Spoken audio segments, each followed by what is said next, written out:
ওমানের বিপক্ষে ব্যাটিংয়ে নেমে দ্বিতীয় বলে উইকেট হারায় পাকিস্তান। Saim Ayub golden duck. শুরুতে বেশ ধীর গতিতে ব্যাট করে ফারহান ও হারিস। ষষ্ঠ ওভারে ঝড় তোলেন হারিস ও ফারহান।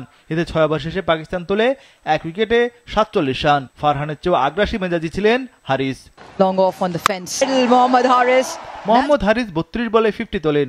এতে দ্রুত গতিতে রান তোলে পাকিস্তান। 10 ওভার শেষে তাদের সংগ্রহ 1 উইকেটে 85 রান। এরপরে আমির কালিমের স্পিনে বেকায়দায় পড়ে পাকিস্তান দল। ওপেনার সাহেবজাদা ফারহান 29 বলে 29 রানে আউট। 13তম ওভারে কালিমের জোড়া আঘাত।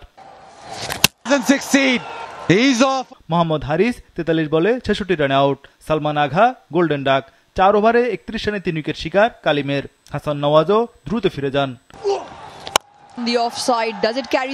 হাসান নওয়াজ 15 বলে মাত্র 9 রানে আউট। 120 রানে 5 উইকেট হারিয়ে চাপে পড়ে পাকিস্তান। মোহাম্মদ নওয়াজের ইনিংস থামে 10 বলে 19 রানে। কালিমের পর শাহ ফয়সালের 3 উইকেট শিকার। এতে 20 ওভারে পাকিস্তান তোলে 7 উইকেটে 160 রান। ফখর জামান 16 বলে 23 রানে অপরাজিত ছিলেন। ওয়ালটন এখন দেশের সীমানা পেরিয়ে পৌঁছে গিয়েছে 50টিরও বেশি দেশে। ওয়ালটন, ঘরে ঘরে বিশ্বজুড়ে। 161 রানের টার্গেট দিয়ে দ্বিতীয় ওভারে উইকেট তুলে নেয় পাকিস্তান। ওমান অধিনায়ক যতীন্দ্র সিং 1 রানে আউট। উইকেট নেন স্পিনার সাইম আইয়ুব। বোলিংয়ে সফল হলেও ব্যাটিংয়ে ব্যর্থ আমির কালিম। তার সংগ্রহ 13 রান। কালিমকেও বিদায় করেন সাইম আইয়ুব। 6 ওভারে ওমান তোলে 2 উইকেটে 40 রান।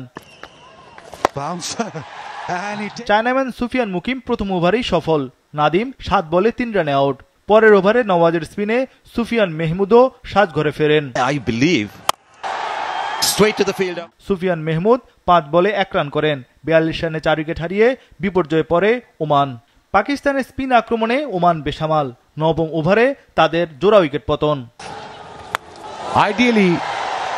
বিনায়ক শুক্লা 2 রানে রান আউট। হাম্মাদ মির্জা 23 বলে 27 রানে আউট। 10 ওভারে ওমানের সংগ্রহ 6 উইকেটে 49 রান। বাকি 10 ওভারে দরকার আরো 112 রান। এরপর আর বেশিক্ষণ টিকতে পারেনি প্রথমবারের মতো এশিয়া কাপ খেলতে আসা ওমান। মাত্র 67 রানে অল আউট মধ্যপ্রাচ্যের দলটি। এতে 93 রানের জয় পায় পাকিস্তান।